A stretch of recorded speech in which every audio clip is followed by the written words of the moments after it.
আমরা একটু এই গ্রুপটাকে আমরা কনসার্ন প্রকাশ করছি, আমরা উদ্বেগ প্রকাশ করছি এদের জন্য। এইভাবে এই ফাস্টফুডগুলোর প্রবলেমটা কি? আপনারা ফাস্টফুডগুলো হচ্ছে সব অতি লবণাক্ত খাদ্য, অতি লবণাক্ত খাদ্য। এদের লবণের পরিমাণ নর্মাল ফুডের চেয়ে অনেক বেশি, এই জন্যই খেতে মজা লাগে।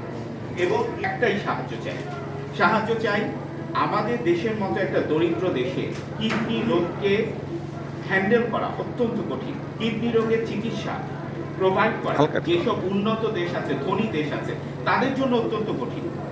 ডায়ালাইসিসের পর্যাপ্ত ব্যবস্থা করা, ট্রান্সপ্ল্যান্টের পর্যাপ্ত ব্যবস্থা করা উন্নত দেশগুলোর জন্য কঠিন, আর আমাদের জন্য একেবারে অসম্ভব। আমাদের বেঁচে থাকার একমাত্র উপায় হচ্ছে প্রতিকার। আপনারা আমাদের হেল্প করতে হবে, আপনারা জানাতে হবে। আপনি আপনাকে প্রশ্ন করুন, আপনার কিডনি কি সুস্থ? আপনি কি নিশ্চিত যে আপনার কিডনি সুস্থ? আপনি কবে পরীক্ষা করিয়েছেন?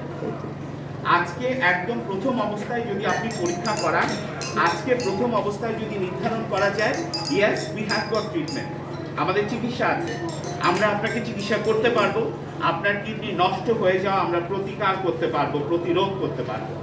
কিন্তু এই জন্য আমাদের মিডিয়াকে আমাদের হেল্প করতে হবে, সবার কাছে এই মেসেজ পৌঁছে দিতে হবে যে আপনার কিডনি সুস্থ কিনা এই পরীক্ষাটি আমাদের করা প্রয়োজন। ছোট্ট দুটো পরীক্ষা, একটা ইউরিনারি, একটা সিরাম ক্রিয়েটিনিন, সরকারি খরচে 50-100 টাকার পরীক্ষা। Please do it.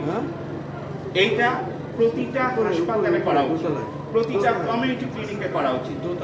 আমাদের উপজেলা হেলথ কমপ্লেক্স, সদর হাসপাতাল, মেডিকেল কলেজ, বিশেষ করে ডায়াবেটিক কেয়ার সেন্টার, প্রতিটি জায়গায় এই পরীক্ষার ব্যবস্থা করা উচিত। আমাদেরকে সচেতন হতে হবে, আমাদেরকে প্রশ্ন করতে হবে আমাদের কিডনি সুস্থ আছে কিনা, এটা জানার দায়িত্ব আমাদের।